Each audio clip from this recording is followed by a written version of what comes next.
สวัสดีค่ะสวัสดีเพื่อนๆชาว YouTube สวัสดีแฟนเพจนะคะยินดีต้อนรับสู่โบวี่64ทาโร่นะคะช่องแห่งการดูดวงผ่านไพ่ยิปซีแบบศาสตร์ตะวันตกนะคะแต่คลิปนี้เราจะมาดูดวงให้กับเพื่อนๆที่อยู่นักกษัตริย์ปีกุลนะคะช่วงครึ่งปีหลัง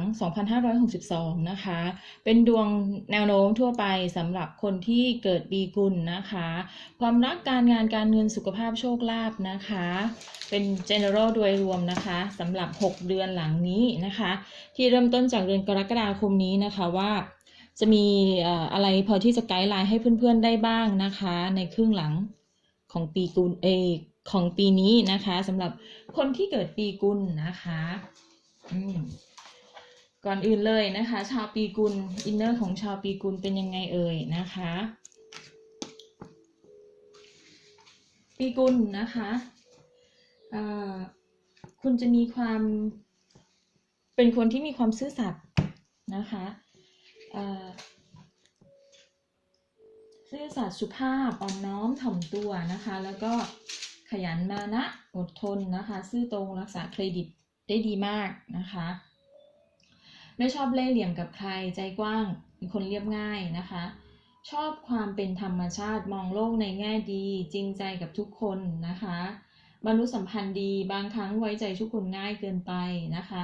ฉลาดแต่ไม่เฉลียวนะคะมักถูกคนอื่นเอาเปรียบบ่อยๆให้อภัยง่ายนะคะเป็นที่รักของเพื่อนฝูงเฮฮาสนุกสนานร่าเริง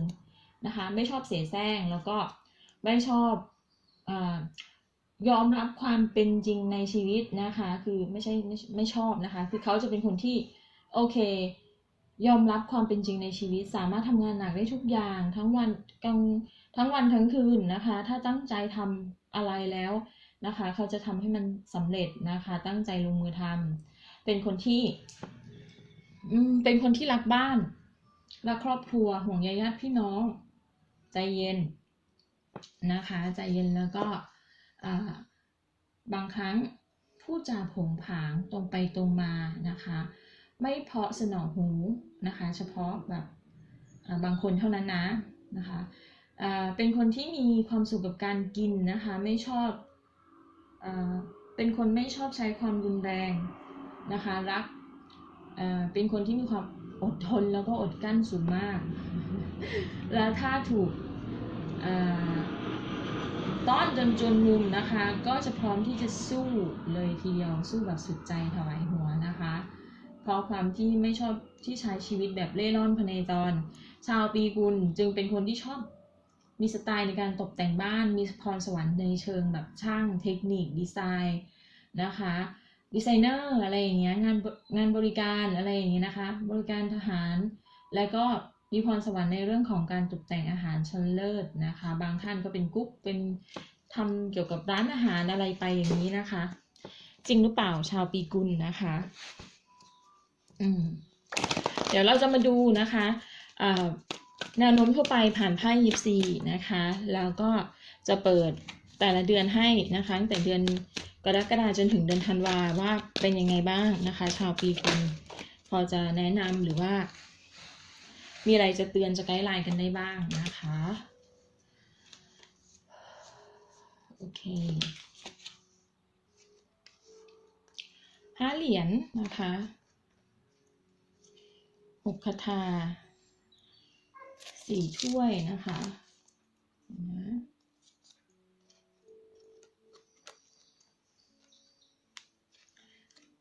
10 ถ้วยนะคะ The Hangman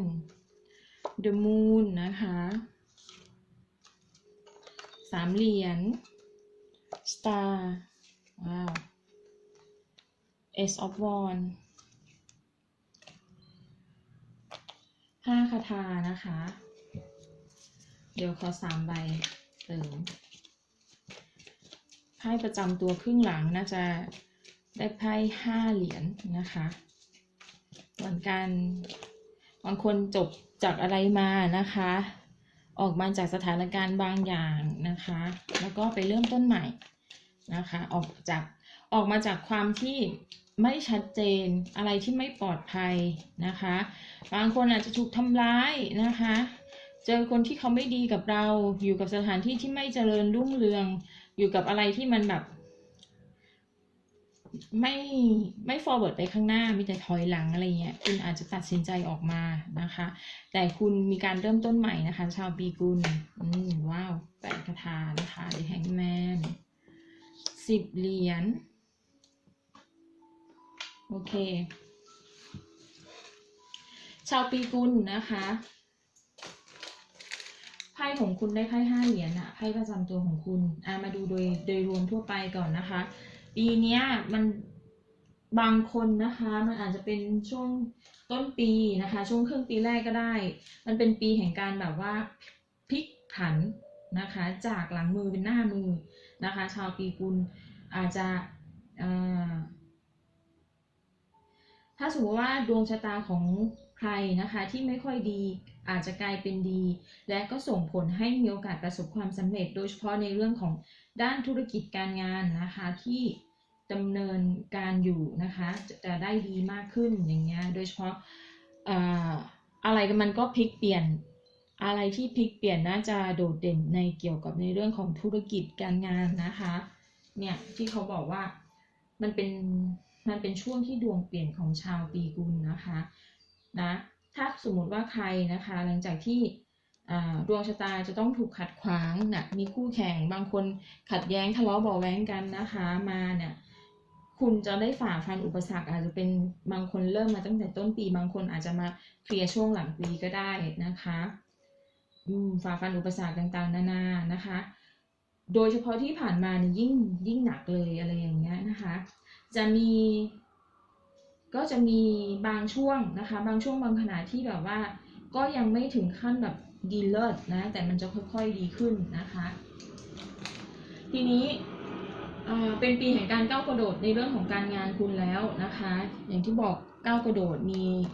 8 คาถานะคะก้าวกระโดดแบบฉับพลันมีคนเห็นในผลงานได้รับชัยชนะอะไรอย่างเงี้ยนะแล้วก็โดดเด่นเลยคุณจะคว้าโอกาสนี้ไว้แล้วก็เป็นอะไรที่ก้าวกระโดดแบบยั่งยืนนะคะสำเร็จแบบยั่งยืนไม่ว่าจะเป็นการขยายธุรกิจนะคะหรือได้รับการเปลี่ยนแปลงตำแหน่งรับภาระหน้าที่ที่ใหญ่ขึ้นอะไรอย่างนี้นะคะเนี่ยได้รับตำแหน่งที่ใหญ่ขึ้นเนี่ยมันเป็นอะไรที่มีชัยชนะนะคะเพราะว่าตัวคุณเองก็มีความหวังมานานแล้วอะว่าทุกอย่างมันจะดีขึ้นนะคะมันจะเจริญรุ่งเรืองนะคะแล้วอีกอย่างเป็นที่รู้จักนะคะมีชื่อเสียงมากขึ้นนะคะเพราะว่าอะไรมีเดอะสตาร์เข้ามามี3 เหรียญเข้ามานะคะบวกกับชัยชนะถ้าคุณอยู่ในบุคคลที่ถูกเล็งไว้ว่าจะได้รับพิจารณาเนี่ยยิ่งโดดเด่นเลยนะคะอันเนี้ยส่วนใหญ่อะความสวยหรูอะของชาวปีกุลน่ะจะอยู่ที่งานนะส่วนใหญ่นะคะการงานนะคะแต่มันก็อย่างว่านะคะถ้าเราโฟกัสไปที่งานนะคะมันก็ดีอย่างมันเกิดความมั่นคงนะคะเราอยู่ที่มันถูกจุดถูกทางงานดีอะไรดีอย่างเงี้ยมันเหมือนการเริ่มต้นของชีวิตนะคะให้มีความมั่นคงนะคะมาถึงในเรื่องของครอบครัวความรักของชาวปีกุลนะคะอาจจะบางคนอย่างที่บอกออกมาจากความวุ่นวายความสับสนการที่เจอใครสักคนที่เขาไม่ดีไม่ให้เกียรติคุณทำร้ายคุณหรือคุณทนไม่ไหวแล้วบางทีอาจจะออกมานานแล้วแหละนะคะหรือบางคนยังไม่ออกกำลังจะออกอย่างเงี้ยอยู่ในภาวะที่สับสนวุ่นวายนะคะมีการทะเลาะเบาะแว้งกันนะโดยเฉพาะในเรื่องของความรักหรือครอบครัวนะคะเหมือนคุณจะรู้สึกว่าวิตกกังวลมากๆนะคะในช่วงโดยเฉพาะช่วงปลายปีหรือช่วงหลายปีที่แล้วนี่แหละนะคะเหมือนคนรักไม่ค่อยให้ความสนับสนุนนะคะเหมือนคุณโดดเดี่ยวเดียวดายเนี่ยโดดเดี่ยวเดียวดายเป็นช่วงเวลาที่เหน็ดเหนื่อยนะในเรื่องของความรักแล้วก็ไม่โรแมนติกซะเลยอย่างนี้นะคะอันนี้พูดถึงคนมีครอบครัวนะคะไม่เกื้อหนุนกัน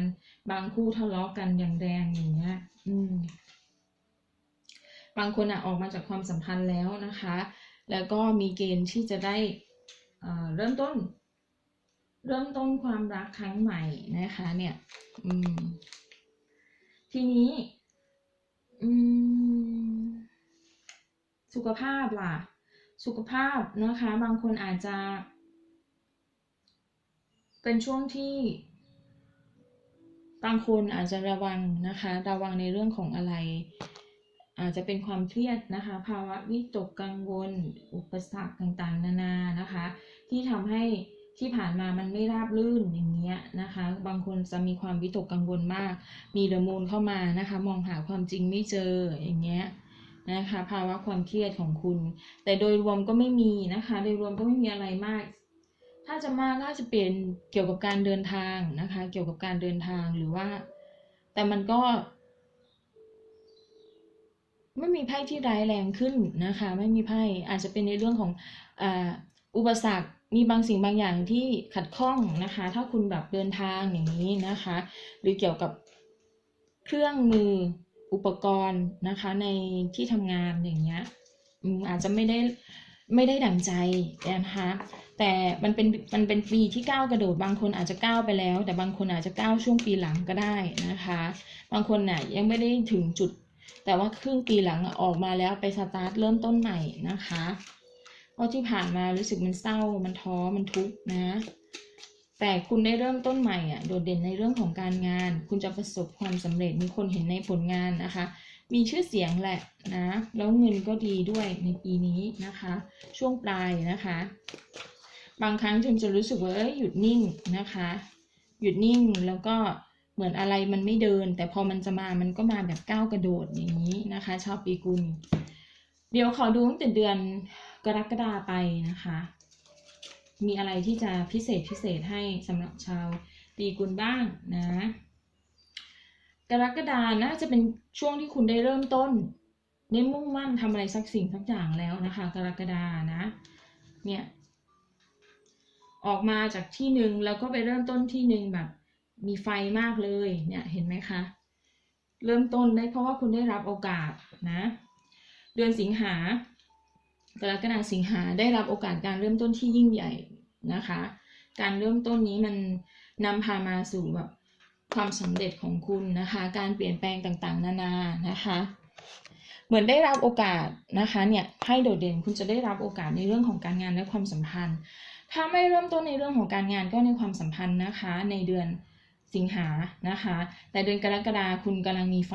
นะว้าวบางคนถ้าเริ่มต้นความสัมพันธ์น่าจะเริ่มต้นกับชาวต่างชาตินะคะต่างชาติหรือคนที่ห่างไกลกันนะคะต่างแดนต่างถิ่นอะไรอย่างนี้นะบางคนมองไปไกลข้างหน้าแล้วนะคะเป็นช่วงเวลาที่มองไปไกลข้างหน้าหาความสดใสอย่างเดียวเลยนะคะไม่ว่าจะเป็นธุรกิจก็ตามนะเป็นได้ทั้งงานทั้งธุรกิจนะคะที่พูดถึงเนี่ยนะเพราะว่าบางคนมีครอบครัวแล้วคนโสดก็มีโอกาสนะคะมีโอกาสเหมือนกันเพราะคุณมีเสน่ห์โอกาสที่จะเนี่ยได้เริ่มต้นความสัมพันธ์ด้วยนะคะโอเคกรกฎาสิงหากันยามองไปข้างหน้าถ้าได้ติดต่อสื่อสารกับใครถ้าต่างชาติจะดีมากๆนะคะกันยาต่อมาตุลาจะมีชื่อเสียงนะคะนี่สตาร์เพิ่มมาอีกเห็นไหมตุลาจะมีชื่อเสียงจะประสบความสำเร็จหรือว่าถ้าใครออกจากความสัมพันธ์ในช่วงครึ่งปีหลังคุณจะได้เยียวยาจิตใจเราได้เริ่มต้นใหม่คนที่เข้ามาจะเยียวยาจิตใจของคุณนะคะคุณจะรู้สึกแบบว่ามีความหวังอีกครั้งหนึ่งในเรื่องของความรักนะคะต่อมาพฤศจิกาโอเคพฤศจิกาคุณอาจจะมีการเดินทางนะอาจจะมีการเดินทางไปต่างประเทศก็ได้หรือการสอบแข่งขันการตำแหน่งต่างๆนานาอะไรอย่างเงี้ยนะคะเดือนพฤศจิกานะถ้าสอบแข่งขันไม่ใช่ช่วงเวลาที่ง่ายต้องใช้สมาธิแล้วความพยายามเพราะเป็นเลขเจ็ดนะคะดาวเสาร์ว้าว ว้าวอย่างแรงเลยเดือนธันวาคุณได้เดอะซันนะคะเอาแหละนะคะอย่างน้อยปลายปีของคุณนะคะประสบความสำเร็จมีชื่อเสียงมีโชคลาภมีการเงินก้อนใหญ่เข้ามาด้วยนะคะอาจจะเป็นเงินเกี่ยวกับเงินตกเบิกหรือเงินจากอสังหาริมทรัพย์หรือมรดกก็ได้นะคะนะเพราะว่ามันต่อเนื่องกันมีเหมือนเงินมรดกเข้ามาเกี่ยวข้องคุณอาจจะแบบมีอะไรหล่นลงมาใส่หน้าตักอย่างไม่คาดฝันอาจจะเป็นโชคลาภก็ได้ในเดือนธันวานะคะโอเคยังไงก็ถือว่าโอเคนะสวยนะทวนอีกครั้งนะคะกรกฎามีไฟนะที่สิ่งที่โดดเด่นเหนือจากโดยรวม สิงหาเริ่มต้นได้รับโอกาสนะคะได้เริ่มต้นความสัมพันธ์หรืองานก็ตามนะแล้วก็เดือนกันยามองไปไกลข้างหน้าแล้วหาความมั่นคงสดใสจะได้รับมันแล้วนะคะตุลา The Star นะตุ